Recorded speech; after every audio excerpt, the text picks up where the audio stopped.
بالله من الشيطان الرجيم. بسم الله الرحمن الرحيم.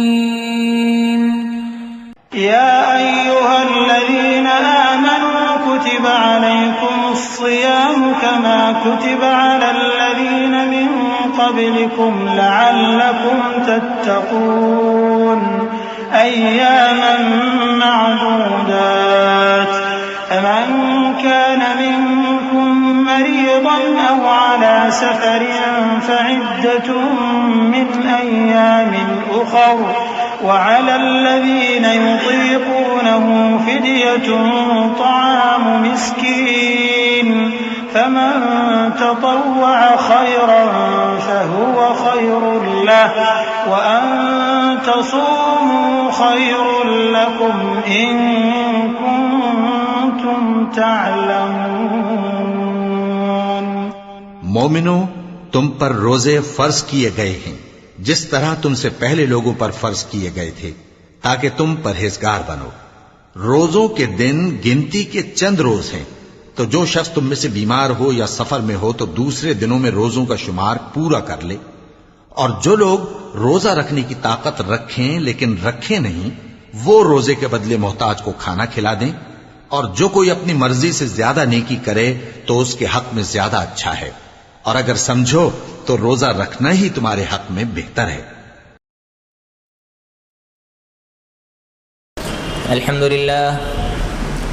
الحمد لله نحمده ونستعينه ونستغفره ونعوذ بالله من شرور أنفسنا ومن سيئات أعمالنا. من يهده الله فلا مضل له ومن يضلله فلا هادي له. وأشهد أن لا إله إلا الله وحده لا شريك له وأشهد أن محمدا عبده ورسوله. أما بعد، فإن خير الحديث كتاب الله وخير الهدي هدي محمد صلى الله عليه وسلم وشر الأمور محدثاتها وكل محدثة بدعة وكل بدعة ضلالة وكل ضلالة في النار. أعوذ بالله من الشيطان الرجيم. بسم الله الرحمن الرحيم. يا أيها الذين آمنوا كتب عليكم الصيام كما كتب على الذين من قبلكم لعلكم تتقون.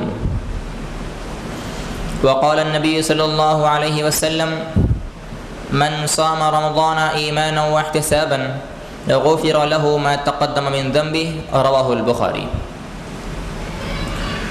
ہر قسم کی تعریف، حمد و ثنا، بڑائی، کبریائی، پاکیزگی اس اللہ رب العالمین کے لیے لائق اور زیبا ہیں جو ہم تمام کا مالک، خالق اور رازق ہے. بعدہ درود و سلام کا نزول ہو اس ہستی اقدس و مقدس پہ جن کا نام نامی اسم گرامی محمد اکرم صلی اللہ تعالی علیہ وآلہ وبارک وسلم ہے. وہ ذات مقدسہ، مبارکہ، مطہرہ کہ جنہیں رب العالمین نے رحمت للعالمین بنا کر اہل کائنات کی ہدایت اور رہنمائی کا بندوبست فرمایا. اللہم صلی علی محمد وعلی آل محمد کما صلیت علی ابراہیم وعلی آل ابراہیم انک حمید مجید. اللہم بارک علی محمد وعلی آل محمد كما باركت على إبراهيم وعلى آل إبراهيم إنك حميد مجيد. عزیزان ملت، نوجوان ساتھیوں اور خواتین اسلام، ہم اس بات سے اچھی طرح واقف ہیں کہ یہ رمضان المبارک کا مہینہ ہم پر سایہ فگن ہے، جس کی فضیلتیں، جس کی عظمتیں کسی ایمان والے سے مخفی اور پوشیدہ نہیں ہیں. بہرحال آج انشاءاللہ العزیز میں آپ حضرات کے سامنے رمضان المبارک کی فضیلت، روزوں کی فضیلت اور اس ماہ مبارک کے مسائل اور فضائل کو جو ہے تفصیل سے بیان کروں گا۔ رمضان میں چاند کے دیکھنے سے لے کر عید الفطر اور شوال کے روزوں تک کے تمام مسائل کو انشاءاللہ آج تفصیل سے بیان کیا جائے گا۔ دعا ہے کہ اللہ تعالی ہم تمام سننے والوں کو اور کہنے والے کو کہی اور سنی باتوں کو سمجھتے ہوئے ان پر عمل کرنے کی توفیق عطا فرمائے، آمین۔ سب سے پہلے ہم اس بات کو جان لیں کہ اللہ تعالیٰ نے رمضان کی فرضیت اور روزوں کی فرضیت کے ساتھ اس کے مقصد کو کیا بیان کیا، کہ رمضان اپنے ساتھ کیا مطالبہ کرتا ہے، رمضان اپنے ساتھ کس مقصد کو لاتا ہے، اور اللہ نے روزوں کے مقصد کو کیا بیان کیا ہے۔ اللہ رب العالمین نے سورۃ البقرہ کی آیت نمبر 183 میں ارشاد فرمایا کہ یا ایھا الذین آمنوا کتب علیکم الصیام کما کتب علی الذین من قبلکم لعلکم تتقون، اے ایمان والو تم پر روزے رکھنا فرض قرار دیا گیا جیسا کہ تم سے پہلے والوں پر فرض کیا تھا، شاید کہ تم تقوی اختیار کرو۔ تو اللہ رب العالمین نے اس آیت کریمہ کے اندر روزوں کی فرضیت کو بیان کرنے کے ساتھ ہی ساتھ اس کے مقصد کو بیان کیا کہ روزوں کی فرضیت کا مقصد اللہ نے کیا رکھا اور روزے کے ذریعے ایک ایمان والے کو کیا چیز میسر ہوتی ہے اور اسے کیا چیز حاصل ہوتی ہے۔ تو اللہ نے کہا کہ روزوں کا مقصد یہ ہے کہ ایمان والے کے دل میں تقوی آ جائے، پرہیزگاری آ جائے، اور وہ آدمی جو ہے متقی بن جائے، اللہ والا بن جائے۔ اللہ نے کہا کہ لعلکم تتقون، شاید کہ تم ان روزوں کے ذریعے متقی بن جاؤ اور پرہیزگار بن جاؤ۔ اور ایک رمضان کا مقصد یہ بھی ہے کہ وَلِتُكَبِّرُوا اللَّهَ، کہ تم اللہ تعالیٰ کی کبریائی اور اس کی بڑائی کو بیان کرو۔ ایک اور مقصد یہ بھی ہے کہ وَلَعَلَّكُمْ تَشْكُرُونَ، شاید کہ تم اللہ کے شکر گزار بندے بن جاؤ۔ تو معلوم ہوا کہ روزوں کا مقصد تقوی اختیار کرنا، اللہ کی بڑائی اور کبریائی کو بیان کرنا،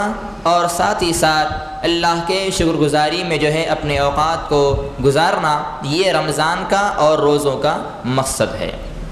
اب آئیے رمضان المبارک کی فضیلت اور روزوں کی فضیلت کو ہم احادیث کی روشنی میں جاننے کی کوشش کریں۔ حدیث ہے، صحیح بخاری کی روایت ہے، اللہ کے رسول صلی اللہ علیہ وسلم ارشاد فرماتے ہیں کہ من صام رمضان ایمانا واحتسابا غفر له ما تقدم من ذنبه، کہ جو آدمی ثواب کی نیت سے اور ایمان کے ساتھ روزہ رکھتا ہے رمضان کا، تو ایسے آدمی کے پچھلے تمام گناہوں کو اللہ تعالیٰ معاف فرما دیتا ہے۔ یہ صحیح بخاری کی حدیث ہے۔ اس کے علاوہ حضرت ابو ہریرہ رضی اللہ تعالیٰ عنہ سے روایت ہے کہ رسول اللہ صلی اللہ علیہ وسلم نے ارشاد فرمایا کہ رمضان کی جب پہلی رات شروع ہوتی ہے، جب رمضان کا چاند نظر آتا ہے، تو اللہ تعالیٰ رمضان کے چاند نظر آنے کے بعد جہنم کے دروازوں کو بند کر دیتا ہے، جنت کے تمام دروازوں کو اللہ تعالیٰ کھول دیتا ہے، اور وسلسلۃ الشیاطین، اللہ تعالیٰ سرکش شیاطین اور جنات کو جو ہے قید کر دیتا ہے، باندھ دیتا ہے۔ اس کے علاوہ احادیث میں آتا ہے کہ رمضان کی ہر رات ایک منادہ یعنی اعلان کرنے والا فرشتہ اعلان کرتا ہے کہ اے بھلائی کے چاہنے والے آگے بڑھ، دیر نہ کر، اے برائی کے چاہنے والے رک جا۔ اور رمضان کی ہر رات اللہ تعالیٰ لوگوں کو جہنم سے آزاد کرتا ہے۔ یہ سنن ابن ماجہ کی روایت ہے۔ اس کے علاوہ حضرت ابو ہریرہ رضی اللہ عنہ سے ایک حدیث مروی ہے، وہ فرماتے ہیں کہ نبی کریم صلی اللہ علیہ وسلم نے ارشاد فرمایا کہ 5 نمازیں، ایک جمعہ سے دوسرے جمعہ تک اور ایک رمضان سے دوسرے رمضان تک اگر بڑے گناہوں سے بچا جائے تو یہ 3 چیزیں درمیانی عرصے کے گناہوں کو ختم کر دیتے ہیں۔ یعنی ایک آدمی ظہر کی نماز پڑھتا ہے اور ظہر کی نماز کے بعد نماز عصر تک اس سے کچھ گناہ سرزد ہو جاتے ہیں، صغیرہ گناہوں سے ہو جاتے ہیں، تو جب انسان نماز عصر کو پڑھتا ہے تو جس کی وجہ سے اللہ تعالیٰ اس کے ان صغیرہ گناہوں کو معاف فرما دیتا ہے۔ ایسے ہی بندہ جمعہ کی نماز ادا کرتا ہے تو اس جمعہ سے لے کر گزشتہ جمعہ تک کے جو کچھ درمیان میں چھوٹے گناہ اس سے سرزد ہوئے ہیں اللہ تعالیٰ اس کی گناہوں کو جو ہے اللہ معاف فرما دیتا ہے۔ ایسے ہی رمضان میں جو ہے ایک رمضان سے دوسرے رمضان تک یعنی اس رمضان سے گزشتہ رمضان کے درمیان میں جتنے صغیرہ گناہ ایک ایمان والے سے سرزد ہوتے ہیں اللہ رب العالمین اپنی مہربانی سے ان تمام گناہوں کو معاف فرما دیتا ہے۔ یہ رمضان کی فضیلت ہے کہ رمضان کے آنے سے ایک ایمان والے کے سال بھر کے صغیرہ گناہ اللہ تعالیٰ معاف فرما دیتا ہے۔ اس کے علاوہ صحیح بخاری اور صحیح مسلم کی حدیث میں آتا ہے، حضرت ابو سعید خدری رضی اللہ عنہ اس کے راوی فرماتے ہیں کہ جو شخص اللہ کی راہ میں ایک دن کا روزہ رکھتا ہے تو اللہ تعالیٰ اس ایک دن کے بدلے اس کے چہرے کو جہنم کی آگ سے 70 سال دور کر دیتا ہے۔ یہ بھی رہے روزوں کی فضیلت اور رمضان کی اہمیت اس میں واضح ہو گئی۔ اس کے علاوہ مسند احمد طبرانی کی حدیث میں آتا ہے، حضرت عبداللہ ابن عمر رضی اللہ تعالیٰ عنہما بیان کرتے ہیں کہ رسول اللہ صلی اللہ علیہ وسلم نے فرمایا روزہ اور قرآن قیامت کے دن بندے کے لیے سفارش کریں گے۔ روزہ کہے گا کہ اے میرے پروردگار یہ بندہ جو ہے راتوں کو قیام کرتا تھا اور راتوں کو قیام کرتا تھا ساتھ ہی ساتھ جو ہے یہ بندہ روزہ رکھا کرتا تھا، لہٰذا میرے سفارش کو قبول فرما اور اس کو بخش دے۔ چنانچہ اللہ تعالیٰ جو ہے دونوں کی سفارش قبول فرمائے گا اور اس روزے دار کو جو ہے اللہ تعالیٰ بخش دے گا۔ اس کے علاوہ سہیل بن سعد رضی اللہ عنہ کی حدیث میں آتا ہے، وہ فرماتے ہیں کہ آپ نے فرمایا جنت میں ایک دروازہ ہے جس کا نام ریان ہے، یہ دروازہ خالص اللہ رب العالمین نے روزدار کے لیے تیار کر رکھا ہے کہ قیامت کے دن اللہ رب العالمین جو ہے اس دروازے سے صرف اور صرف روزے دار کو ہی داخل فرمائے گا۔ اس کے علاوہ حضرت ابو ہریرہ رضی اللہ عنہ سے ایک حدیث مروی ہے، وہ فرماتے ہیں کہ رسول اکرم صلی اللہ علیہ وسلم نے ارشاد فرمایا انسان کا ہر عمل اس کے اپنے لیے ہے سوائے روزے کے، روزہ میرے لیے ہے اور اس کا بدلہ میں خود اللہ رب العالمین فرماتا ہے کہ میں اللہ رب العالمین جو ہے میں خود اس کا بدلہ ہوں اور روز محشر میں اپنے روزدار بندے کو بدلہ دوں گا۔ اور حدیث میں آتا ہے کہ روزہ جو ہے جہنم سے ڈھال ہے، الصیام جنۃ من النار، کہ جو بندہ روزہ رکھتا ہے تو وہ آدمی جو ہے جہنم سے بچ جاتا ہے، اللہ رب العالمین اس آدمی کو جو ہے جہنم سے آزاد کر دیتا ہے۔ اس کے علاوہ حضرت عبداللہ ابن عباس رضی اللہ عنہما سے حدیث مروی ہے، وہ فرماتے ہیں کہ آپ نے فرمایا کہ رمضان کے اندر عمرہ کرنا حج کے برابر ثواب اس کو ملتا ہے۔ جو آدمی رمضان میں جو عمرہ کرتا ہے ایسے آدمی کو اللہ رب العالمین جو ہے حج کا ثواب عطا فرماتا ہے، یہ صحیح مسلم کی حدیث ہے۔ اب آئیے، یہ تو رہا رمضان کی فضیلت، روزوں کی فضیلت کے بارے میں چند احادیث جو آپ نے سماعت فرمائی۔ اس کے علاوہ رمضان یعنی صوم کا لفظی معنی کیا ہے اور روزے کے چھوڑنے پر اللہ رب العالمین نے اور محمد صلی اللہ علیہ وسلم نے کیا وعید سنائی ہے اس کو بھی ہم جو ہے گوش و گزار کرتے ہوئے جائیں۔ روزہ یعنی صوم کا لغوی معنی ہے روک لینا، کسی چیز کے روک لینے کو عربی میں صوم کہا جاتا ہے، اور شریعت کی اصطلاح میں عبادت کی نیت سے طلوع فجر سے لے کر غروب آفتاب تک کھانے پینے، جماع اور دیگر روزہ توڑنے والی چیزوں سے رکنے کا نام روزہ ہے، جس کو اسلام کے اندر فرض قرار دیا ہے۔ حدیث میں آتا ہے کہ الاسلام ان تشهد ان لا الہ الا اللہ وان محمد رسول اللہ واقام الصلاۃ وایتاء الزکاۃ وصوم رمضان والحج، کہ اسلام نام ہے 5 چیزوں کا کہ بندہ اس بات کی گواہی دے کہ اللہ تعالیٰ کے علاوہ کوئی معبود برحق نہیں اور محمد صلی اللہ علیہ وسلم اللہ کے رسول اور آپ اللہ کے پیغمبر ہیں۔ دوسری بات کہ بندہ نماز قائم کرتا رہے۔ تیسری بات بندے اگر اس پہ زکوٰۃ فرض ہے تو وہ زکوٰۃ کو ادا کرے۔ اور چوتھی جو چیز ہے وہ ہے رمضان کے روزے، کہ رمضان کا روزہ بھی جو ہے ایک اسلام کی علامت، اسلام کی بنیاد اور اسلام کی نشانی ہے۔ اور 5ویں چیز ہے حج بیت اللہ کا کرنا، جس کے پاس اللہ نے طاقت دی ہو، استطاعت ہو، اس کو چاہیے کہ وہ زندگی میں ایک مرتبہ حج بیت اللہ کا فریضہ انجام دے۔ تو معلوم ہوا کہ رمضان کا روزہ اسلام کی بنیادی شرائط میں سے ہے، اور جو آدمی رمضان کا روزہ نہ رکھے تو گویا اس نے اسلام کی عمارت کو گرا دیا اور مذہب اسلام سے وہ آدمی خارج ہے۔ اور رمضان کے روزوں کے بارے میں حدیث میں آتا ہے کہ رمضان کا ایک بھی روزہ جان بوجھ کر بلا عذر شرعی چھوڑ دیا جائے، یعنی نہ وہ بیمار ہیں، نہ مسافر ہیں، اور نہ اس کو کوئی پریشانی ہے، تکلیف ہے، بغیر کسی گناہ کے، بغیر کسی عذر کے جو ہے اگر وہ روزہ چھوڑ دیتا ہے تو یہ گناہ کبیرہ ہے۔ صحیح بخاری کی یہ حدیث ہے۔ اس کے علاوہ مسند احمد کی حدیث میں آتا ہے، حضرت ابو ہریرہ رضی اللہ عنہ اس کے راوی فرماتے ہیں کہ رسول اللہ صلی اللہ علیہ وسلم نے فرمایا، جس نے رمضان کا ایک روزہ بغیر کسی عذر کے ترک کر دیا، بغیر شرعی عذر کے اس نے روزہ ترک کر دیا، تو اگر وہ آدمی اس روزے کو پانے کے لیے، اس کے ثواب کو پہنچنے کے لیے ساری عمر روزہ رکھے تب بھی اس کے ثواب کو وہ آدمی نہیں پہنچ سکتا۔ تو یہ رمضان کے روزوں کی اس کی جو ہے وعید ہے کہ جو آدمی رمضان کے فرض روزے کو ترک کر دیتا ہے بغیر شرعی عذر کے، تو ایسا آدمی اللہ کی نگاہ میں گناہ کبیرہ کا مجرم ہے، اور بغیر جو ہے توبہ کے اس کا گناہ اللہ کے دربار میں معاف نہیں ہوتا۔ اس کے علاوہ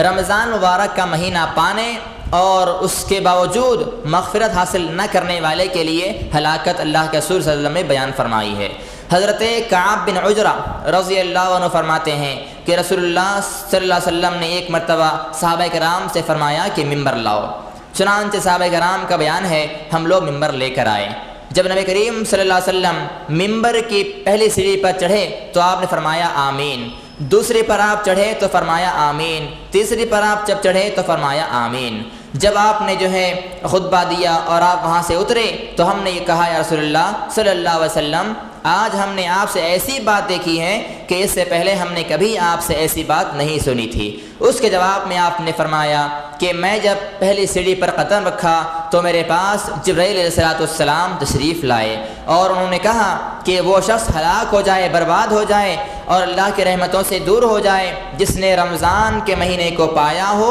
اور اپنے گناہوں کی بخشش اور معافی حاصل نہ کرائی ہو۔ اس کے جواب میں نے کہا آمین۔ اور جب میں ممبر پر دوسری سیڑھی پر قدم رکھا تو جبرائیل علیہ السلام نے کہا کہ وہ آدمی ہلاک ہو جائے اور برباد ہو جائے جس کے سامنے آپ کا ذکر کیا جائے اور وہ آپ پر درود نہ بھیجے، تو میں نے اس پر کہا آمین۔ جب میں تیسری سیڑھی پر قدم رکھا تو جبرائیل صلی اللہ علیہ وسلم نے کہا کہ وہ آدمی ہلاک اور برباد ہو جائے جس نے زندگی کے اندر اپنے ماں باپ کو یا ان میں سے کسی ایک کو بڑھاپے میں پایا ہو اور ان کی خدمت کر کے جنت کو حاصل نہ کر لیا ہو۔ میں نے کہا آمین۔ تو اس حدیث کو جو ہے مستدرک حاکم نے حدیث میں جو ہے نقل کیا ہے۔ اس حدیث کے اندر بہت ہی سخت وعید نازل ہوئی ہے ایسے آدمی کے لیے جو رمضان کا روزہ، رمضان کے مہینے کو پائے اور رمضان کے مہینے کو پانے کے باوجود جو ہے مغفرت حاصل نہ کروا لے۔ ایک تو اس حدیث کے اندر اللہ کا مقرب فرشتہ جسے جبرائیل السلام کہا جاتا ہے، جسے اللہ تعالیٰ نے نبیوں کو پیغام دینے کے لیے خاص بنایا ہے، ایسے فرشتے کی دعا ہے جو اللہ کا بڑا مقرب فرشتہ ہے۔ دوسرے اس پر ایک اور بات یہ ہے کہ اللہ رب العالمین کا فرشتہ مقرب بندہ دعا کرتا ہے اب اس کے بربادی کے لیے، اور اس کے علاوہ اللہ کے رسول صلی اللہ علیہ وسلم جو سارے جہاں کے امام ہے، تمام انبیاءوں کے امام ہے، اللہ نے آپ کا مرتبہ بلند کر دیا ہے، وَرَفَعْنَا لَكَ ذِكْرَكَ کا آپ کی شان ہے، ایسا نبی اور ایسا پیغمبر اس بد دعا پر آمین کہتا ہے۔ تو یہ بہت ہی سخت وعید ہے ایک ایمان والے کے لیے۔ تو لہٰذا ہم تمام کو رمضان کی فضیلت کو سمجھنا چاہیے اور رمضان میں جو ہے کثرت سے رمضان کے روزے رکھنا چاہیے، یہی ایمان والے کی پہچان اور یہی اس کی علامت ہے۔ اب آئیے رمضان مبارک کے اندر جو مسائل ہیں اس کو بھی ہم جانتے جائیں، اور جان لے تو بہتر ہے کہ رمضان میں جن لوگوں پر اللہ رب العالمین نے روزہ فرض کیا ہے ان کی کیا حالتیں ہیں اور وہ کس قسم کے لوگ ہیں۔ سب سے پہلے روزہ ہر مسلمان بالغ عقل مند روزے کی طاقت رکھنے والے اور مقیم پر فرض ہے۔ اگر آدمی کافر ہے تو اس کا روزہ صحیح نہیں ہے، اسلام لانا اس کے لیے شرط ہے، اور اگر آدمی جو ہے کافر ہے اسلام لاتا ہے تو اس پر گزشتہ روزوں کی کوئی قضا نہیں ہے، یعنی حالت کفر میں اس نے جو روزے ترک کر دیے ہیں اس پر اس کی قضا نہیں ہوگی۔ تیسری چیز، نابالغ بچے پر روزہ فرض نہیں ہے، ہاں اسے عادت ڈالنے کے لیے روزہ رکھوانا جو ہے جائز ہے، ایسا آپ کر سکتے ہیں۔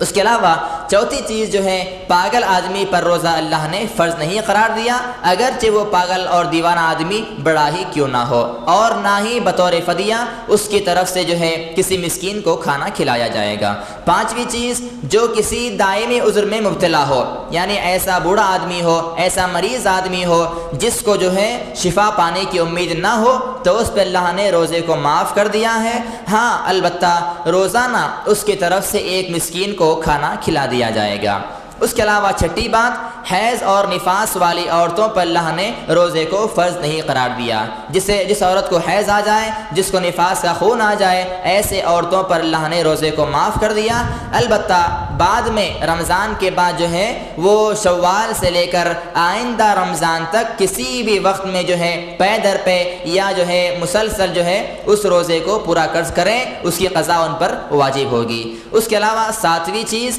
کہ جن پر روزہ اللہ نے معاف کر دیا، ان پر روزہ فرض نہیں ہے، وہ ہیں حاملہ اور دودھ پلانے والی عورتیں۔ اگر حاملہ عورتیں ہیں اور دودھ پلانے والی عورتیں ہیں جن پر روزہ رکھنا تکلیف دہ ہو، تو ایسے لوگ بھی جو ہے روزہ چھوڑ دیں، بعد میں ان روزوں کی قضا کر دیں۔ اس کے علاوہ آٹھواں جو قسم کا آدمی ہے وہ ہے مسافر آدمی۔ سفر میں، حالت سفر میں اللہ رب العالمین نے روزے کو ایک آدمی کو جو اختیار دیا ہے، اگر اس کے پاس طاقت ہے، قوت ہے، تو وہ چاہے تو روزہ رکھے، اور اگر اس کے پاس طاقت نہ ہو تو وہ اس کو چاہیے کہ وہ روزہ ترک کر دے، رمضان کے بعد میں جو ہے وہ روزوں کی قضا کر لے۔ اس کے علاوہ رہا مسئلہ رمضان کے چاند کا، حدیث میں آتا ہے، صحیح بخاری اور صحیح مسلم کی حدیث ہے کہ رمضان کا چاند دیکھ کر روزہ شروع کرو، اور رمضان کا چاند دیکھ کر ہی جو ہے افطار کر لیا کرو، یعنی چاند دیکھ کر رمضان شروع ہوگا اور چاند دیکھ کر ہی جو ہے عید ہوگی۔ اگر مطلع ابر آلود ہو، ابر اس پر چھایا ہوا ہو، تو 30 دن مکمل کر لینا چاہیے، چاہے وہ شعبان کے 30 دن ہو، چاہے وہ رمضان کے 30 دن مکمل کر لینا چاہیے۔ اس کے علاوہ چاند دیکھنے کی دعا ہے، اللہم اہلہ علینا بالامن والایمان والسلامتی والاسلام والتوفیق لما تحب ربنا وترضى ربنا وربک اللہ، یہ ترمذی اور دارمی کی حدیث ہے۔ اس کے علاوہ ایک اور دعا حدیث کے اندر وارد ہوئی ہے، اللہم اہلہ علینا بالامن والایمان والسلامتی والاسلام ربی وربک اللہ، اور یہ چاند دیکھنے کی دعا ہر مہینے کے چاند دیکھنے کے وقت پڑھی جانی چاہیے، نہ کہ رمضان کے لیے دعا خاص ہے، جیسا کہ اکثر ہوتا ہے ہم رمضان کا جب چاند دیکھتے ہیں تبھی یہ دعا پڑھتے ہیں، ایسی بات نہیں ہے۔ ہر مہینے کی اول چاند جو نظر آتا ہے، جیسے ہلال کہا جاتا ہے، اس چاند کو دیکھ کر یہ دعا پڑھنا چاہیے جو مسنون دعا ہے۔ اس کے علاوہ چوتھا جو اور مسئلہ ہے وہ ہے روزے کی نیت کا مسئلہ، کہ آدمی روزے کی نیت کب کرے۔ دراصل نیت کے بارے میں یہ وضاحت کر دو تو بہتر ہوگا کہ نیت دراصل دل کے ارادے کا نام ہے۔ نیت کے لیے زبان سے کوئی الفاظ کہنا، مرویہ جو کلمات لوگوں نے بنائے ہیں، نویت ان اصوم غدا اللہ تعالی من صوم رمضان وغیرہ جو کلمات جو لوگوں نے بنائے ہیں، ان کلمات کا، ان الفاظ کا، ان دعاؤں کا احادیث سے کوئی ثبوت نہیں ملتا ہے۔ نیت دل کے ارادے کا نام ہے، چاہے وہ نماز کی نیت ہو، چاہے وہ روزے کی نیت ہو، چاہے وہ زکوٰۃ کی نیت ہو، تمام کے تمام اعمال میں نیت دل کے ارادے کا نام ہے، سوائے حج بیت اللہ کے۔ حج بیت اللہ میں آدمی کو جو ہے زبان سے نیت کے کلمات ادا کرنے پڑتے ہیں، کیونکہ اس کا ثبوت قرآن و حدیث کے اندر ملتا ہے۔ جس کا ثبوت قرآن و حدیث میں ملے اسے اختیار کرنا، اور جس کا ثبوت قرآن و حدیث کے اندر نہ ملے اس کو ترک کر دینا ہی جو ہے ایک ایمان والے کی پہچان اور اس کی نشانی ہے۔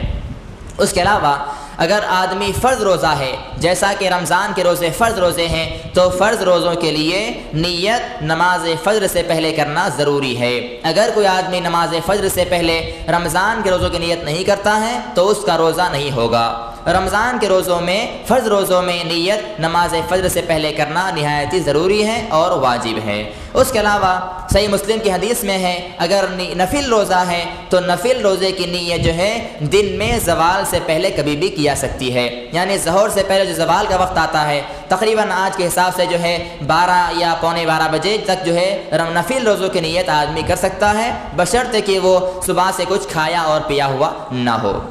اس کے علاوہ مسئلہ آتا ہے سحری اور افطار کا۔ سحری کے بارے میں حدیث میں آتا ہے، صحیح بخاری اور صحیح مسلم کی روایت ہے کہ سحری کھانے میں برکت ہے، اور سحری جو ہے دیر تک کھانا مستحب ہے، یعنی اذان تک سحری کھانا مستحب ہے۔ اور حدیث میں یہ بھی آتا ہے کہ آج میری امت، آپ نے فرمایا کہ میری امت اس وقت تک بھلائی پر قائم رہے گی جب تک کہ افطار میں جلدی کرے اور سحری میں تاخیر کرتی رہے۔ تو سحری میں تاخیر کرنا اور افطار میں جلدی کرنا ہی جو ہے بہتر ہے، اور یہ جو ہے احادیث کے حساب سے یہ بات بالکل ثابت ہے۔ بعض لوگ جو ہیں جلد بازی کرتے ہیں، سحری کرنے کے اندر بہت جلد بازی کرتے ہیں، جیسے 3 بجے اٹھتے ہیں، 4 بجے اٹھتے ہیں، سحری کر لیتے ہیں، تو ایسا کرنا احادیث کے حساب سے بالکل غلط ہے اور یہ بات ثابت نہیں ہے۔ سحری کرنا بالکل جتنی سے تاخیر اس کے اندر ہو یہی بہتر مسئلہ ہے، اور یہ افضلیت والی بات ہے، یعنی اذان تک، نماز فجر کی اذان تک سحری کھانا مستحب ہے، اور بالکل یہ بات صحیح ہے۔ اس کے علاوہ اگر کوئی آدمی سحری کے وقت غسل کرنے کی اسے حاجت پیش آئی ہو، خصوصاً یہ مسئلہ جو ہے مردوں کے لیے ہے کہ اگر اسے سحری سے پہلے غسل کرنے کی حاجت پیش آئی ہو، تو اگر اسے جو ہے سحری سے پہلے غسل کرنے کا وقت اسے میسر ہو تو بہتر ہے کہ وہ آدمی سحری کھانے سے پہلے غسل کر لے۔ اگر اتنا وقت کافی نہیں ہے کہ وہ آدمی غسل کرے اور پھر سحری کرے، تو اس کے لیے بات ضروری ہے اور جائز ہے کہ وہ آدمی وضو کر لے، اور وضو کرنے کے بعد سحری کر لے، سحری کھا لے، اور اس کے بعد جو ہے نماز فجر کی اذان کے بعد وہ آدمی غسل کرے اور اس کے بعد نماز فجر ادا کرے۔ اس کے علاوہ حدیث میں آتا ہے، ابو داؤد اور ابن ماجہ کی روایت ہے کہ مومن کی بہترین سحری کھجور کھانا ہے۔ اور اس کے علاوہ حدیث میں یہ بھی آتا ہے، بخاری مسلم کی روایت ہے، جیسا کہ میں نے پہلے ہی بیان کیا کہ افطار کرنے میں جلدی کرنا جو ہے یہ شریعت کا مسئلہ ہے، اور یہ امت مسلمہ، امت محمدیہ کی جو ہے بھلائی اور خیر کی بات ہے۔ اکثر لوگ جو ہیں 2-3 منٹ احتیاطاً اضافہ کر لیتے ہیں، جو خلاف شرع اور خلاف سنت عمل ہے۔ افطار کے اندر جو ہے جیسے سورج غروب ہو جاتا ہے ہمیں افطار کر لینا چاہیے۔ افطار کس سے کریں یہ بھی مسئلہ آتا ہے۔ افطار کے بارے میں حدیث میں آتا ہے، ابو داؤد اور ابن حبان کی روایت ہے کہ رسول اللہ صلی اللہ علیہ وسلم افطار کرتے تھے تر کھجور کے ساتھ، اگر وہ چیز میسر نہ ہو تو آپ جو ہے چھوارے سے افطار کرتے تھے، یعنی سوکھے کھجور سے آپ افطار کرتے تھے، وہ بھی میسر نہ ہو تو آپ جو ہے پانی سے روزہ افطار کر لیا کرتے تھے۔ اکثر لوگ جو ہے پانی سے نہیں بلکہ جو ہے نمک سے افطار کرتے ہیں، یہ بات حدیث سے ثابت نہیں ہے۔ نمک سے افطار کرنے کا حدیث کے اندر کوئی ثبوت اور کوئی جو ہے دلیل موجود نہیں ہے۔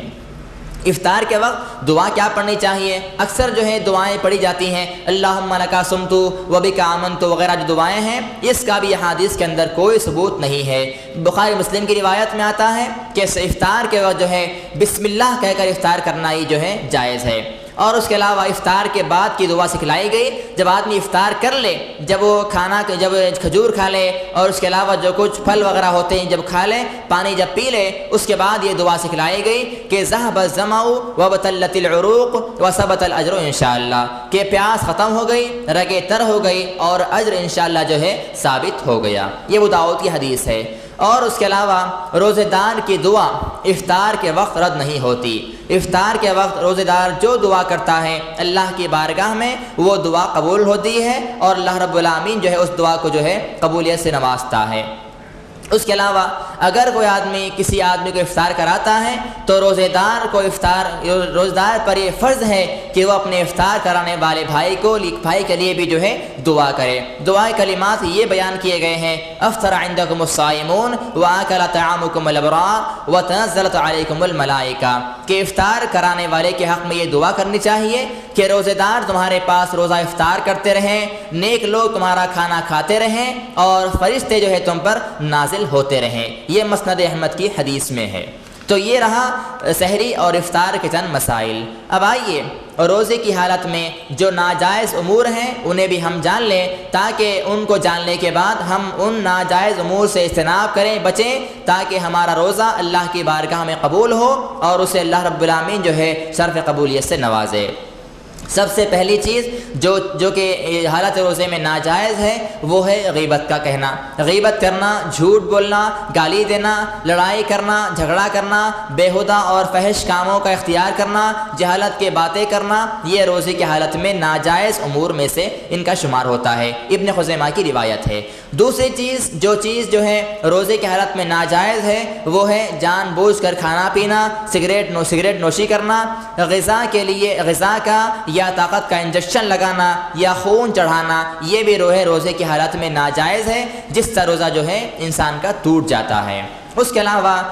تیسری جو چیز ہے جو یعنی ناجائز امور کے اندر سب سے سخت اور سب سے خطرناک چیز ہے وہ ہے جماع کرنا، یعنی بیوی سے ہم بستری کرنا، یہ جو ہے ممنوعات میں سب سے سخت ہے۔ اگر روزے دار سے روزے کی حالت میں یہ گناہ سزا ہو جاتا ہے، یہ غلطی ہو جاتی ہے، تو ایسے آدمی پر قضا بھی ہے اور کفارہ بھی ہے، یعنی آدمی بعد میں روزہ بھی رکھے گا اور کفارہ بھی اسے ادا کرنا پڑے گا۔ کفارہ ہے ایک غلام کا آزاد کرنا، اگر غلام نہ ملے تو اسے جو ہے لگاتار 2 مہینے روزہ رکھنا پڑے گا، اگر اس کی طاقت اس کے پاس نہ ہو تو اس پر یہ بات فرض ہے، ضروری ہے کہ وہ 60 مسکینوں کو کھانا کھلائے۔ اس کے علاوہ چوتھی چیز جو ہے جو روزے کی حالت میں ناجائز ہے اور گناہ کے باعث بنتی ہے وہ ہے جان بوجھ کر منی کا نکالنا، اگر احتلام ہوتا ہے تو روزے پر کوئی فرق اور کوئی آنچ نہیں آتی ہے۔ پانچویں چیز ہے جان بوجھ کر زیادہ خون نکالنا، اگرچہ بطور فتیہ اور بطور عطیہ ہی کیوں نہ ہو۔ اگر کوئی آدمی بطور عطیہ جان بوجھ کر خون نکالتا ہے، زیادہ خون اس کا بہہ جاتا ہے، نکالتا ہے، تو اس پر جو ہے روزے پر فرق پڑتا ہے اور اس میں جو ہے روزے میں ایسا کرنا ناجائز ہے۔ اور اس کے علاوہ چھٹی چیز ہے کہ روزے کی حالت میں قصداً جان بوجھ کر قے کرنا، جان بوجھ کر قے کا نکالنا، یہ بھی جو ہے روزے کی حالت میں ناجائز ہے اور یہ بالکل جو ہے روزے پر فرق آنے والے امور ہیں۔ اس کے علاوہ ایسے مسائل اور ایسے امور جن سے روزہ نہیں ٹوٹتا، پہلی چیز دن کے کسی وقت مسواک کرنا، مسواک کرنے سے روزے پر کوئی فرق نہیں پڑتا، بخاری اور مسلم کی حدیث میں یہ بات موجود ہے۔ اس کے علاوہ دوسرا مسئلہ ہے بھول کر کھانا اور پینا، اگر کوئی آدمی حالت روزے میں بھول کر کھا پی لیتا ہے تو اس پر جو ہے روزے پر کوئی فرق نہیں آتا، اور حدیث میں یہ بھی آتا ہے کہ اگر کوئی آدمی بھول کر کھانا کھا رہا ہو، بھول کر پانی پی رہا ہو، تو سامنے والے آدمی کو چاہیے کہ وہ اس کو جو ہے روکے نہ، اس کو نہ روکے، کیونکہ اللہ تعالیٰ خود اس کو کھلا رہا ہے اور اللہ تعالیٰ اس کو خود پلا رہا ہے۔ تو روزے کی حالت میں بھول کر کھانے پینے سے روزہ نہیں ٹوٹتا، یہ جامع الترمذی کی روایت میں موجود ہے۔ اس کے علاوہ حالت روزے میں علاج کے لیے کسی جسم کے حصے سے خون نکالنا جائز ہے، جسے پشنا لگوانا کہا جاتا ہے، یہ بخاری کی حدیث میں موجود ہے۔ اس کے علاوہ روزے کی حالت میں سر میں تیل لگانا، کنگھی کرنا، آنکھوں میں سرما لگانا، سالن وغیرہ کا چکھنا جو حلق میں داخل نہ ہو بالکل جائز ہے، اس سے روزے پر کوئی فرق نہیں آتا۔ پانچویں چیز بھیگا کپڑا اوڑھنا، غسل کرنا، یہ بھی بالکل روزے کی حالت میں جائز امور میں سے اس کا شمار ہوتا ہے۔ اس کے علاوہ روزے کی حالت میں جو ہے تھوک نگلنا بھی جائز ہے، اگر روزے کی حالت میں کسی کے حلق میں مکھی یا مچھر داخل ہو جاتی ہے تو اس سے جو ہے روزے پر کوئی فرق نہیں آتا اور روزہ نہیں ٹوٹتا، یہ بخاری اور مسلم کی حدیث میں ہے۔ اس کے علاوہ ابو داؤد اور احمد کی حدیث میں ہے کہ بلا اختیار منی کا آ جانا، احتلام ہو جانے سے روزہ نہیں ٹوٹتا، اور اس کے علاوہ بلا اختیار قے کرنے سے روزہ نہیں ٹوٹتا، یعنی بغیر کسی ارادے کے اگر کسی کو قے ہو جائے، الٹی ہو جائے تو اس سے جو ہے روزہ نہیں ٹوٹتا۔ اور اس کے علاوہ جو ہے ٹوٹ برش سے برش کرنے میں بھی جو ہے روزہ میں کوئی قباحت اور کوئی جو ہے آنچ نہیں آتی۔ یہ رہا روزوں کے مسائل، اور جو ہے ایسے مسائل جو روزے کی حالت میں کرنے جائز ہیں اور ایسے مسائل جو روزے کی حالت میں کرنا جو ہے ناجائز ہیں۔ اب اس کے علاوہ ایک اور مسئلہ آتا ہے رمضان کے مہینے میں تراویح کا۔ نماز تراویح کے بارے میں حدیث میں آتا ہے، صحیح بخاری اور صحیح مسلم کی حدیث ہے، حضرت مائی عائشہ رضی اللہ عنہا اس کے راوی ہیں، وہ فرماتی ہیں کہ آپ سے جو ہے ایک مرتبہ سوال کیا گیا کہ رسول اللہ صلی اللہ علیہ وسلم جو ہے رمضان کی راتوں میں کس قدر قیام فرمایا کرتے تھے، تو انہوں نے ام المؤمنین حضرت عائشہ رضی اللہ عنہ جواب دیا کہ رمضان یا غیر رمضان رسول اللہ صلی اللہ علیہ وسلم جو ہے 11 رکعات سے زیادہ نہیں پڑھا کرتے تھے، یہ صحیح بخاری اور صحیح مسلم کی حدیث ہے۔ یعنی چاہے رمضان کا مہینہ ہو چاہے غیر رمضان کا مہینہ ہو، عام طور پر جو ہے آپ اسلام سال کے 12 مہینے رات کی نماز جسے قیام اللیل کہا جاتا ہے، وہ رات کی نماز آپ کی 11 رکعت سے بڑھ کر نہیں ہوا کرتی تھی۔ 8 رکعت تراویح کی سمجھ لیجئے یا 8 رکعت تہجد کی سمجھ لیجئے، اور اس کے علاوہ 3 رکعت آپ کے وتر کی ہوا کرتے تھے۔ حضرت جابر رضی اللہ عنہ سے روایت ہے، انہوں نے کہا کہ نبی کریم صلی اللہ علیہ وسلم نے ہمیں رمضان مبارک میں 8 رکعت تراویح پڑھائی اور پھر آپ نے ہمیں جو ہے نماز وتر پڑھائی۔ یہ صحیح ابن خزیمہ ابن حبان کی حدیث میں موجود ہے۔ تو لہٰذا مسئلہ ثابت ہو گیا کہ رمضان ہو چاہے غیر رمضان ہو، رات کی نماز جو ہے 8 رکعت ہیں اور وتر ملا کر وہ رکعت جو ہے 11 ہو جاتی ہیں۔ جیسا کہ مسئلہ بیان کیا جاتا ہے کہ رمضان میں جو ہے 20 رکعت تراویح ہیں، بعض 22 پڑھتے ہیں، بعض 42 پڑھتے ہیں، ان کا حدیث کے اندر کوئی ثبوت اور کوئی دلیل موجود نہیں ہے۔ غیر رمضان میں اور رمضان میں افضل جو ہے وہ چیز ہے وہ مسئلہ ہے 11 رکعت نمازیں پڑھنے کا، اور نماز تراویح جو ہے جماعت سے ادا کرنا افضل ہے۔ حدیث میں آتا ہے کہ جو بندہ نماز عشاء کو جماعت سے پڑھتا ہے اور پھر ساتھ میں جو ہے نماز تراویح کو جو ہے ادا کرتا ہے اور وہ سو جاتا ہے تو اللہ کی بارگاہ میں جو ہے اسے رات بھر قیام کرنے کا ثواب عطا کیا جاتا ہے۔ اس کے علاوہ اب مسئلہ آتا ہے آخری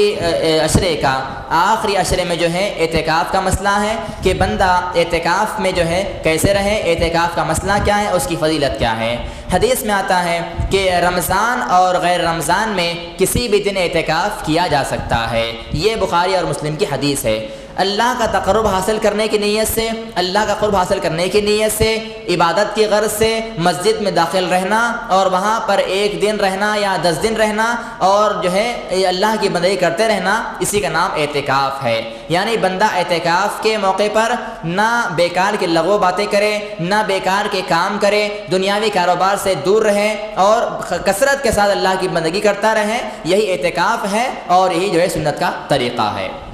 اس کے علاوہ رمضان کے مہینے میں اعتکاف کرنا سب سے افضل بات ہے، بخاری کی حدیث ہے۔ اس کے علاوہ اعتکاف کا جو سنت طریقہ ہے وہ اس کی مدت 10 دن ہے، یعنی آدمی اعتکاف کرنے والے کو چاہیے کہ وہ 21ویں رات، یعنی رمضان کا 20 روزہ ختم ہو جاتا ہے، اس کے بعد جو رات شروع ہوتی ہے 21ویں رات میں جو ہے بندہ اعتکاف کی نیت سے مسجد میں داخل ہو جائے اور رات بھر تلاوت قرآن کرتا رہے، نوافل کا اہتمام کرتا رہے، دعائیں کرتا رہے، اللہ کی بندگی مصروف رہے اور نماز فجر ادا کرنے کے بعد اپنے اعتکاف گاہ میں داخل ہو جائے۔ یہ اعتکاف کا جو ہے صحیح طریقہ ہے، اور اعتکاف کی مدت 21ویں رات سے لے کر چاند کے نظر آنے تک ہے، یہ صحیح مسلم کی حدیث میں موجود ہے۔ اس کے علاوہ اللہ رب العالمین نے سورہ بقرہ کی آیت نمبر 187 ارشاد فرمایا کہ مردوں اور عورتوں دونوں کو جو ہے اعتکاف مسجد میں ہی کرنا چاہیے۔ عورتوں کے لیے گھر میں اعتکاف کرنے کا ثبوت نہیں ہے۔ اعتکاف اگر کرنا ہو عورتوں کو بھی تو ایسی مسجد کا اختیار کیا جائے جس مسجد میں مکمل پردے کی پابندی ہو، پردے کا جو ہے اس کا اہتمام ہو، تو ایسی مسجد میں عورتوں کو اعتکاف کرنا ہی جو ہے جائز ہے اور یہ اللہ رب العالمین کا حکم ہے۔ اب اس کے علاوہ اعتکاف کی حالت میں معتکف کے لیے یعنی اعتکاف کرنے والے کے لیے کن کن باتوں کا کرنا جائز ہے وہ بھی آپ سماعت فرماتے جائیے۔ بخاری کی حدیث میں ہے کہ اعتکاف کرنے والے کے لیے کھانا کھانے کے لیے، سر میں کنگھی کرنے کے لیے، تیل لگانے کے لیے، حاجات کے لیے، پیشاب پیخانے کے لیے، غسل کرنے کے لیے مسجد سے باہر نکلنا درست ہے۔ یعنی ایسے کام جن کا کرنا ضروری ہے، ایسے کاموں کے لیے مسجد سے باہر نکلنا درست ہے۔ ہاں، حالت اعتکاف میں کسی بیمار کی بیمار پرسی کرنے کے لیے، جنازے میں شریک ہونے کے لیے جانا، مسجد سے باہر نکلنا ناجائز ہے اور یہ منع ہے، ابو داؤد کی حدیث ہے۔ اور اعتکاف کا طریقہ یہ ہے کہ آدمی اعتکاف کرنے والا مسجد کے اندر، مسجد کے کسی کونے میں، کسی خاص مقام پر اپنا ایک الگ سے جو ہے پردہ بنائے اور اسی میں جو ہے وہ آدمی رہے، مسلسل آدمی جو ہے کثرت سے اللہ کی بندگی کرتا رہے اور بیکار کے کاموں سے آدمی بالکل بچا رہے، یہی اعتکاف کا صحیح طریقہ ہے۔ یعنی آدمی جو ہے اعتکاف کرنے والے کے لیے ضروری ہے اور فرض ہے کہ وہ آدمی مکمل اللہ کی بندگی کرتا رہے، کثرت سے نوافل پڑھتا رہے، قرآن کی تلاوت کرتا رہے، دعائیں کرتا رہے۔ اگر وہ آدمی جو ہے ایک تمام کام کر کے تھک چکا ہو تو اس کے لیے بہتر ہے کہ وہ آدمی آرام کرے اور سو جائے۔ اس سے بہتر یہ بات ہے کہ آدمی سو جائے، نہ کہ جو ہے اگر وہ قرآن پڑھ لیا، نوافل کا اہتمام کر لیا، دعائیں کر لیا، اب وہ یہ سمجھتا ہے کہ میں کثرت سے جو ہے نوافل پڑھ رہا ہوں، قرآن پڑھ رہا ہوں، دعائیں کر رہا ہوں، اور اس کے بعد جو ہے جب یہ تمام امور انجام دے دیتا ہے، باہر آتا ہے، دوستوں سے باتیں کرتا ہے، گپ شپ کرتا ہے، دنیاوی کاروبار کی باتیں کرتا ہے، تو ایسے آدمی کے لیے اعتکاف جو ہے بالکل اس کے لیے ناجائز ہے۔ ایسے امور اعتکاف کی حالت میں جو ہے کرنا اسلام کے اندر منع کر دیا گیا ہے۔ اس کے علاوہ رمضان کے آخری عشرے میں شب قدر کا مسئلہ ہے۔ حدیث میں آتا ہے، بخاری و مسلم کی روایت ہے، آپ نے ارشاد فرمایا کہ شب قدر کو تم جو ہے رمضان کے آخری عشرے کی 5 تاخراتوں میں تلاش کرو۔ رمضان کے جو 5 آخری عشرے کے 10 ایام جو 10 دن ہوتے ہیں، ان 10 دنوں کے 5 تاخراتوں میں رمضان کے اندر شب قدر کو تلاش کرنے کا آپ نے حکم دیا ہے، نہ کہ آپ علیہ السلام نے کسی ایک رات کو مخصوص کیا ہے، جیسا کہ اکثر لوگ جو ہیں 27ویں رات کو جو ہے مخصوص قرار بات دیتے ہیں۔ یہ بات حدیث سے ثابت نہیں ہے، بلکہ 21ویں رات، 23ویں رات، 25ویں رات، 27ویں رات اور 29ویں رات، یہ 5 تاخراتوں میں اللہ کی بندگی کر کے، اللہ کی عبادت کر کے تاخراتوں کو تلاش کرنا جو ہے، شب قدر کو تلاش کرنا جو ہے اسلام نے سکھلایا ہے۔ شب قدر کے بارے میں اور تاخراتوں کے بارے میں ایک مسئلہ یہ بیان کر دو، بہتر ہوگا کہ اکثر لوگ جو ہیں ان راتوں کو جاگنے کے رات کے نام سے موسوم کیے ہوئے ہیں۔ وہ لوگ یہ سمجھتے ہیں کہ نماز عشاء سے لے کر نماز فجر تک جاگنا ہی جو ہے اس کا مقصد ہے، چاہے وہ جاگنا آپ کا ہوٹلوں میں ہو، چاہے وہ آپ کا جاگنا چبوتروں پر بیٹھ کر ہو، چاہے وہ آپ کا جاگنا جو ہے روڈوں پر پھر کر ہو، یہ بات بالکل ناجائز ہے اور غلط ہے۔ بلکہ وہ 5 تاخراتیں عبادت کرنے کی راتیں ہیں، اس میں کثرت سے دعائیں کرنا چاہیے، نوافل کا اہتمام کرنا چاہیے، قرآن کی تلاوت کرنی چاہیے، کیونکہ جس رات شب قدر ہوتی ہے اس رات اللہ کی طرف سے اللہ کے مقرر فرشتے دنیا میں آتے ہیں اور جو ہے نوافل پڑھنے والوں کے، قرآن کی تلاوت کرنے والوں کے، دعائیں کرنے والوں کے ہاتھوں سے مصافحہ کرتے ہیں اور ان کے بارے مغفرت کی دعائیں کہ وہ لوگ کیا کرتے ہیں۔ اس کے علاوہ شب قدر میں جو ہے یہ دعا پڑھنا مسنون ہے، اللہم انک عفو تحب العفو فاعف عنی، اے اللہ بے شک تو معاف کرنے والا ہے، معافی کو پسند کرتا ہے، لہٰذا مجھے بھی جو ہے معاف کر دے۔ یہ ترمذی کی روایت میں موجود ہے۔ اس کے علاوہ شب قدر کی فضیلت یہ ہے، اللہ رب العالمین نے سورہ قدر میں ارشاد فرمایا کہ شب قدر کی جو عبادت ہے وہ 1000 مہینوں کی عبادت سے بہتر ہے، یعنی 83 سال 4 مہینے، 83 سال 4 مہینے کی عبادت سے اس ایک رات کی عبادت بہتر ہے۔ تو ہمیں یہ کوشش کرنی چاہیے، جب اللہ رب العالمین جو ہے ہمیں 83 سال کی عبادت کا ثواب ایک ہی رات میں دے دیتا ہے، تو ہمیں جو ہے 5 تاخراتوں میں کثرت سے عبادت ہمیں کرنی چاہیے۔ اس کے علاوہ شب قدر کا مسئلہ ختم ہوا، اب جو ہے مسئلہ آتا ہے صدقہ فطر کا، کیونکہ رمضان کا آخری عشرہ طلوع ہوتا ہے، رمضان کا آخری عشرہ چل رہا ہوتا ہے، شب قدر ہو جاتی ہے، 29 رات جب ہو جاتی ہے تو اس کے بعد جو ہے صدقہ فطر کا اللہ کے رسول نے حکم دیا ہے۔ صدقہ فطر سے مراد ماہ رمضان کے ختم ہونے پر نماز عید سے پہلے جو فطرہ ادا کیا جاتا ہے اسے صدقہ فطر کہا جاتا ہے۔ حضرت عمر بن خطاب رضی اللہ عنہ کی حدیث ہے، وہ فرماتے ہیں کہ فرض رسول اللہ صلی اللہ علیہ وسلم زکوٰۃ الفطر، کہ آپ علیہ السلام نے جو ہے صدقہ فطر کو ایمان والے پر فرض قرار دیا ہے۔ یہ بخاری کی اور مسلم کی حدیث میں موجود ہے۔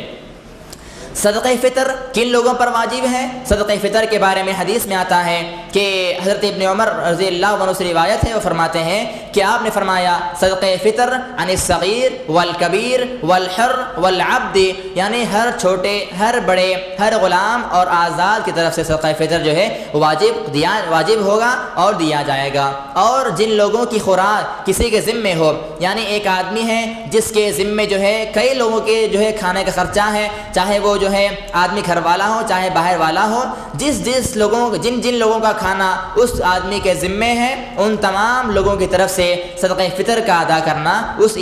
آدمی پر جو ہے فرض ہوگا۔ ایک اور وضاحت یہ ہے کہ آج کل جیسے نوکروں کا زمانہ ہے کہ جو ہے نوکر گھر میں آتے ہیں، اجرت پر کام کرتے ہیں، پیسے لیتے چلے جاتے ہیں، تو ایسے لوگوں کی طرف سے صدقہ کرنا مالک پر واجب نہیں ہے۔ اس کے علاوہ جمہور کے نزدیک جو ہے ماہ رمضان کے آخری دن سورج غروب ہونے کے وقت سے لے کر صدقہ فطر کا وقت شروع ہوتا ہے اور عید الفطر کے نکلنے سے پہلے تک جو ہے یہ ادا کرنا واجب ہے۔ اور اس کی مشروعیت کے بارے میں حدیث میں آتا ہے، حضرت ابن عباس رضی اللہ عنہ سے روایت فرماتے ہیں کہ آپ نے فرمایا زکوٰۃ الفطر طہرۃ للصائم من اللغو والرفث وطعمۃ المساکین، کہ رمضان کے بعد جو صدقہ فطر کا ادا کرنا آپ نے جو فرض قرار دیا ہے وہ اس لیے ہے کہ روزے دار سے رمضان کے پورے مہینے میں جو کچھ کے بیکار کی باتیں، فحش باتیں جو روزے کے ہاتھ میں سے ہو چکی ہیں، تو اللہ رب العالمین جو ہے صدقہ فطر سے، فطرے سے جو ہے اللہ تعالیٰ ان کے ان تمام گناہوں کو معاف کر دیتا ہے اور اللہ تعالیٰ ان کو تمام جو ہے گناہوں سے پاک و صاف کر دیتا ہے۔ اور دوسرا مسئلہ اس میں یہ ہے، اس کی مصلحت یہ ہے کہ اس دن جو ہے مساکین کے کھانے کا اللہ تعالیٰ نے انتظام مقرر کیا ہے۔ تو یہ صدقہ فطر کی مشروعیت اور جو ہے اس کی وجوبیت ہے۔ اب ایک مسئلہ یہ بھی ہے کہ صدقہ فطر جو ہے کس کو دیا جائے۔ اکثر لوگ یہ سمجھتے ہیں کہ صدقہ فطر ان لوگوں کو دیا جائے یا ان لوگوں کو نکالنا چاہیے جو لوگ زکوٰۃ کے مستحق لوگ، یعنی زکوٰۃ جن پر اللہ نے فرض کی ہے ان لوگوں کو زکوٰۃ جو ہے ان کو صدقہ فطر دینا چاہیے، بلکہ ایسے مسئلہ کچھ بھی نہیں ہے۔ زکوٰۃ جو ہے الگ چیز ہے، صدقہ فطر الگ چیز ہے۔ حدیث میں آتا ہے کہ جس کے پاس ایک دن کا کھانا اس کے پاس میسر ہو، یعنی آدمی جو ہے آج صبح کا اس کے پاس کھانا ہے، دوپہر اس کے پاس کھانا موجود ہے، شام کا بھی اس کے پاس کھانا موجود ہے، تو ایسے آدمی پر بھی صدقہ فطر واجب ہے، فطرہ ضروری ہے۔ اور اس کے علاوہ اس میں مالک نصاب کا ہونا، نصاب کا شرط کا پہنچنا، اس میں کوئی شرط نہیں ہے۔ اس کے علاوہ صدقہ فطر جو ہے کن چیزوں میں نکالنا جائز ہے۔ حضرت ابو سعید رضی اللہ عنہ سے روایت ہے، صحیح بخاری کی حدیث ہے، صحیح مسلم کی حدیث ہے کہ ہم جو ہے خوراک جو نکالتے تھے وہ 1 سا کھجور، 1 سا پنیر، 1 سا جو یا 1 سا منقع یا 1 سا جو ہے گیہوں میں سے صدقہ فطر ہم جو ہے نکالا کرتے تھے۔ تو اس حدیث کے اندر جو صدقہ فطر کا نکالنے کا مشروع طریقہ بتلایا گیا وہ کھانے کی چیزوں میں ہے، چاہے وہ آپ کا کھانا گیہوں کا کھانا ہو، چاہے آپ گھر میں چاول استعمال کرتے ہوں، چاہے آپ گھر میں جو ہے جواری استعمال کرتے ہوں، چاہے آپ گھر میں جو ہے جو استعمال کرتے ہوں، بہرحال جو بھی آپ گھر میں کھانے کے طور پر استعمال کرتے ہیں اسے صدقہ فطر میں دیا جائے گا۔ اب ایک اور سوال ہے جو بڑا اہم سوال ہے، وہ ہے کہ کیا غلہ اور اناج کے بدلے صدقہ فطرے میں قیمت کا دینا جائز ہے؟ تو سب سے پہلی بات تو یہ ہے کہ کسی بھی عبادت کے اندر 2 شرطوں کا ہونا نہایت ضروری ہے۔ پہلی شرط یہ ہے اخلاص کا ہونا، للہیت کا ہونا، دوسری شرط ہے اتباع سنت کا ہونا۔ جب تک عبادت کے اندر اخلاص نہ ہوگا اللہ کے پاس عبادت قبول نہ ہوگی، اور جب تک وہ عبادت سنت کے مطابق ادا نہ کی جائے گی اللہ کے پاس اس عبادت کا کوئی اثر اور کوئی جو ہے وقات اور حیثیت نہ ہوگی۔ تو حدیث میں جو ہے یہ مسئلہ بیان کیا گیا کہ صدقہ فطر صحابہ کرام جو ہے پنیر میں سے، کھجور میں سے، جو میں سے دیا کرتے تھے۔ حالانکہ اس زمانے میں دینار بھی تھے، اس زمانے میں درہم بھی تھے، اس زمانے میں جو ہے روپیہ پیسہ موجود تھا، اس زمانے میں کپڑے بھی موجود تھے، لیکن صحابہ کرام سے یا آپ صلی اللہ علیہ وسلم سے یہ بات ثابت نہیں ہے کہ آپ میں سے کسی نے جو ہے صدقہ فطر میں جو ہے فطرے کے اندر اناج کے بدلے روپے پیسہ دیا ہو یا کپڑا دیا ہو۔ تو یہ بات ناجائز ہے کہ اور یہ بات غلط ہے کہ آدمی فطرے میں اناج کے بدلے، غلے کے بدلے پیسے دے، قیمت دے اور اناج یا کپڑا دے، بلکہ جو آدمی استعمال کرتا ہے کھانے کی چیزوں میں وہی صدقہ فطر میں دینا جو ہے جائز ہے۔ ایک مرتبہ امام احمد رحمۃ اللہ علیہ کے پاس ایک آدمی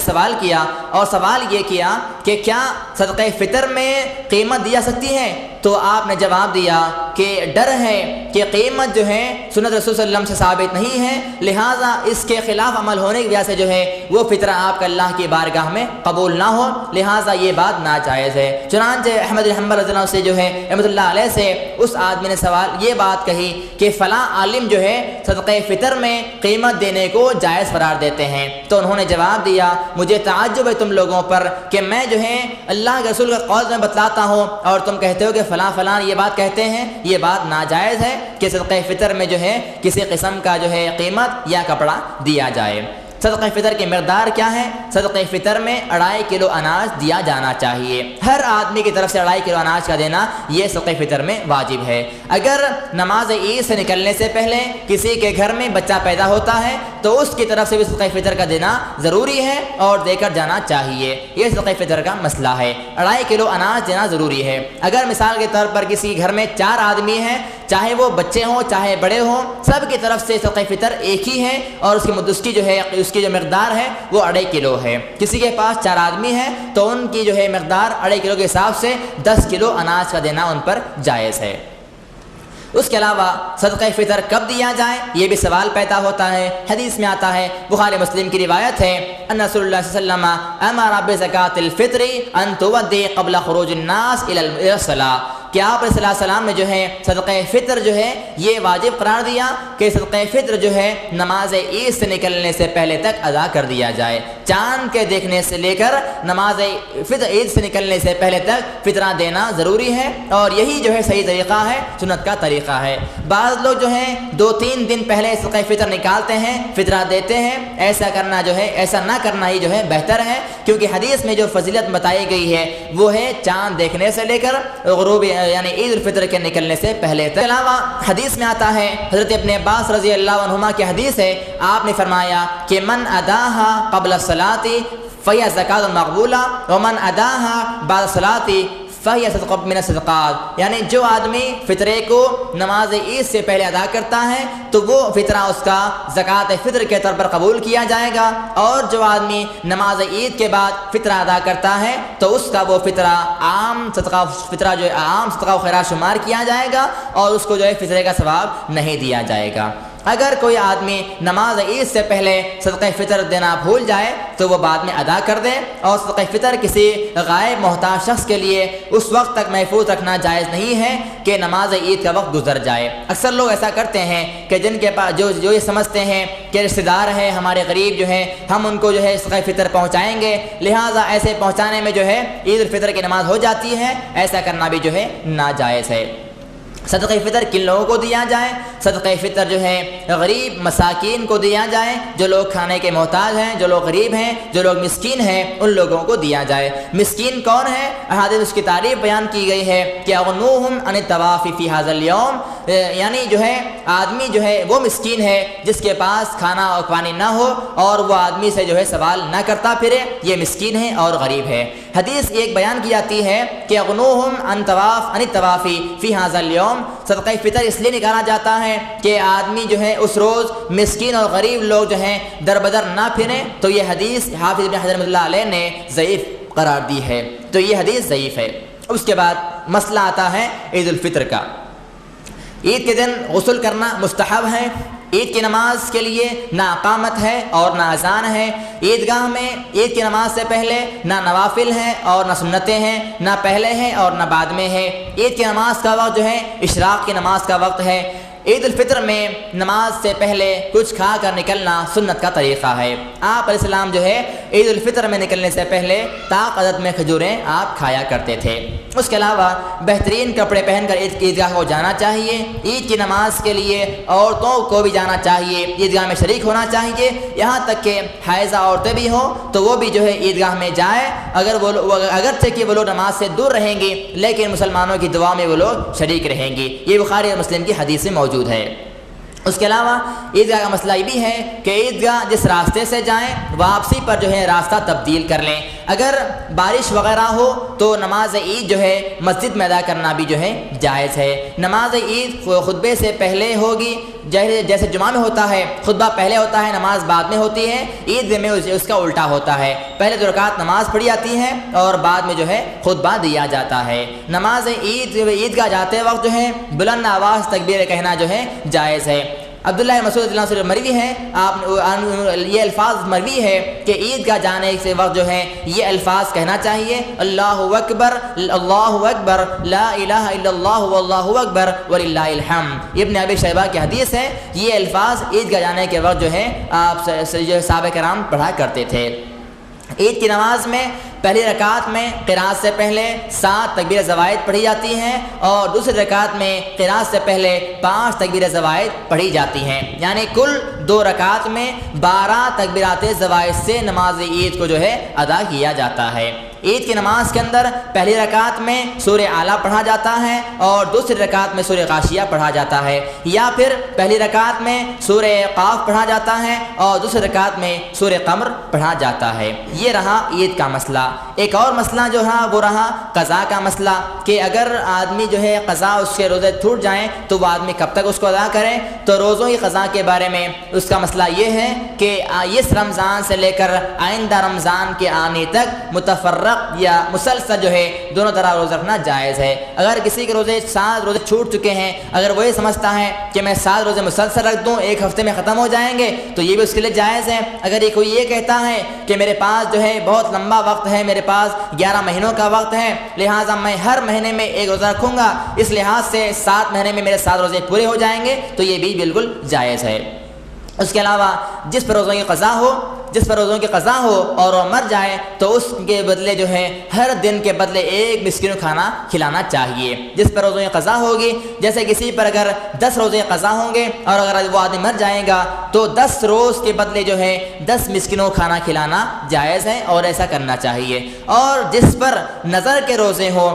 اور وہ مر جائے تو اس کے وارثوں کو اس کا روزہ رکھنا چاہیے۔ یہ بخاری اور مسلم کی حدیث میں ہے۔ تو یہ رہا رمضان کے پورے مسائل اور اس کے فضائل۔ اب آخر مسئلہ ہے شوال کے بارے میں۔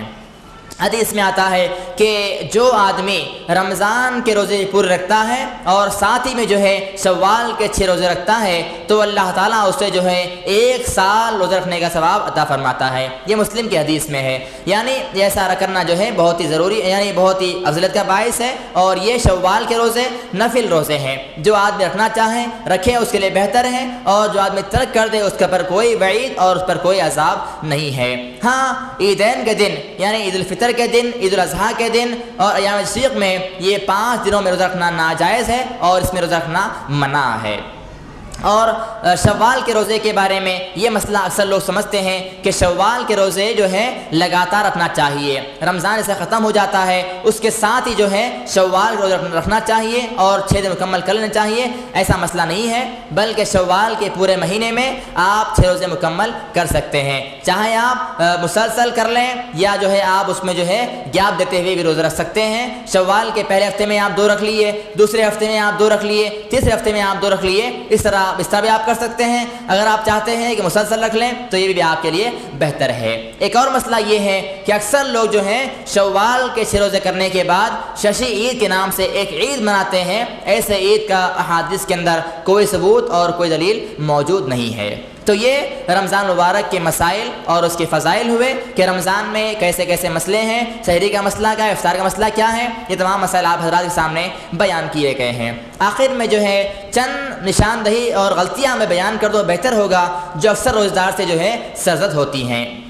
رات میں طلوع فجر سے پہلے فجر کی نماز فرض روزے کی نیت نہ کرنا یہ بہت ہی غلط بات ہے۔ اگر کوئی آدمی فرض روزے کی نیت نماز فجر سے پہلے نہیں کرتا ہے تو اس کا روزہ نہیں ہوگا۔ اور اس کے علاوہ فجر سے 1 یا 2 گھنٹے پہلے سحری کر لینا یہ بھی جائز نہیں ہے، جبکہ سحری کرنے میں تاخیر کرنے کی فضیلت وارد ہوئی ہے۔ اور کھانے پینے کے معاملے میں اکثر لوگ اسراف کرتے ہیں، وہ یہ سمجھتے ہیں کہ ہمیں دن بھر بھوکا رہنا ہے لہٰذا بہت زیادہ کھاتے ہیں، بہت پیتے ہیں، یہ ان کا نظریہ ہے۔ حالانکہ جو ہے یہ مشروط روزے کے خلاف ہے، کیونکہ روزے میں بھوک اور پیاسی اصل میں جو ہے خشوع اور خضوع کا سبب ہے۔ اور اس کے علاوہ جو اکثر روزدار غلطی کرتے ہیں، جو بہت ہی صریح غلطی ہے، بہت ہی خطرناک غلطی ہے، وہ ہے سستی، نیند اور جو ہے بیکار کی چیزوں میں جو ہے مصروف ہو کر نماز ظہر اور نماز عصر میں کوتاہی کرنا اور اس کو جماعت سے ادا کرنے کے بجائے بعد میں عطا کرنا۔ یہ بہت بری بات ہے کہ آدمی جو ہے نیند کی وجہ سے، سستی کی وجہ سے، کاہلی کی وجہ سے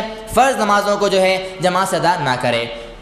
اور اس کے علاوہ رمضان کے اندر روزوں کی حالت میں اس کے شب و روز میں زبان کو لغو باتوں سے، گندی باتوں سے، جنسی باتوں سے، جھوٹ اور غیبت سے، چغل خوری سے، ایسے چیزوں سے جو ہے اپنے زبان کو محفوظ رکھنا ہی جو ہے بہتر ہے۔ جو لوگ ایسا نہیں کرتے ان کے روزے کے بارے میں جو ہے اللہ رب العالمین کے حدیث میں آتا ہے کہ اللہ تعالیٰ فرماتا ہے کہ جو لوگ روزہ رکھتے ہیں وہ لوگ بھوکے رہتے ہیں، پیاسے رہتے ہیں اور ساتھ میں جو ہے ایسے اعمال کرتے ہیں تو اللہ تعالیٰ کو ان کے بھوکے اور پیاسے رہنے کی کوئی حاجت اور کوئی ضرورت نہیں ہے، اور اللہ رب العالمین ان کے نام اعمال کے اندر بھوک اور پیاس کے علاوہ کچھ نہیں دکھے گا۔ جب اللہ کے پاس جائیں گے اور کہیں گے کہ اللہ ہم نے جو ہے رمضان روزے رکھے تھے تو ہمارا روزے کا ہم نے ثواب ہمیں نہیں دیا گیا، تو اللہ ان کے اعمال کو پیش کرے گا تو ان کے اعمال میں جو ہے صرف اور صرف بھوک اور پیاس لکھا جائے گا۔ تو رمضان میں روزوں کی حالت میں ان تمام چیزوں سے بچنا جو ہے بہت ضروری ہے اور یہ ایمان والے کی نشانی ہے۔ اس کے علاوہ رمضان کے اندر روزے کی حالت میں ہو چاہے غیر روزے کی حالت میں ہو، کثرت سے دعائیں کرنا، ذکر و اذکار کرنا، قرآن کی تلاوت کرنا، نوافل کا اہتمام کرنا جو ہے یہ ایمان والے کی نشانی ہے۔ اکثر لوگ جو ہیں اس سے دور رہتے ہیں، سستی کرتے ہیں، کاہلی کرتے ہیں یا جو ہے اپنے اوقات کو ضائع کر دیتے ہیں۔ اس کے علاوہ نماز تراویح کا مسئلہ ہے، تراویح کی نماز کو جو ہے جماعت سے پڑھنے کا بڑا ثواب ہے جیسا کہ مسائل میں بیان کر دیا گیا۔ اس کے علاوہ جو ہے نمازیوں کی تعداد کے بارے میں یہ مسئلہ دیکھنے میں آتا ہے کہ رمضان شروع ہوتا ہے تو شروع رمضان میں لوگوں کی تعداد زیادہ ہوتی ہے، جیسے رمضان گزرتا جاتا ہے لوگوں کی تعداد کم ہوتی جاتی ہے، ایسا کرنا جو ہے صحیح نہیں ہے، حالانکہ آخری عشرے کی فضیلت زیادہ ہے پہلے عشرے کے مقابلے میں۔ تو لہٰذا رمضان کے پورے مہینے میں ہو چاہے رمضان میں ہو چاہے رمضان کے بعد ہو، مکمل طور پر ایمان والے کے اوپر یہ بات فرض ہے کہ وہ نمازوں کی پابندی کرتا رہے اور جو ہے یہ اس کے اوپر اللہ نے فرض قرار دیا ہے۔ اس کے علاوہ ایک اور مسئلہ یہ ہے کہ رمضان میں صدقہ و خیرات کا جو بڑا ثواب جو ہے بہت زیادہ بڑھ جاتا ہے، تو رمضان کے مہینے کے اندر بھی جو ہے مال تقسیم کرنے بخیلی کرنا یہ صحیح بات نہیں ہے۔ اس کے علاوہ روزے کی حالت میں خصوصاً افطار کے وقت جو ہے اللہ کے دربار میں دعائیں قبول ہوتی ہیں، تو ایسے وقت میں دعا کرنا جو ہے ضروری ہے۔ اکثر لوگ افطار کے وقت میں جو ہے دعا کرنے سے قاصر رہتے ہیں اور وہ ایسے قیمتی وقت کو ضائع کر دیتے ہیں جو کہ ان کے لیے ناجائز ہے۔ اس کے علاوہ رمضان کے آخری عشرے میں اعتکاف کرنا جو ہے اچھی بات ہے، سنت سے یہ بات ثابت ہے، ایسے اعمال کو جو ہے ضائع کر دینا بھی جو ہے ایک ایمان والے کی پہچان اور اس کی نشانی نہیں ہے۔ اور اس کے علاوہ ایک مسئلہ یہ بھی ہے، اکثر عورتیں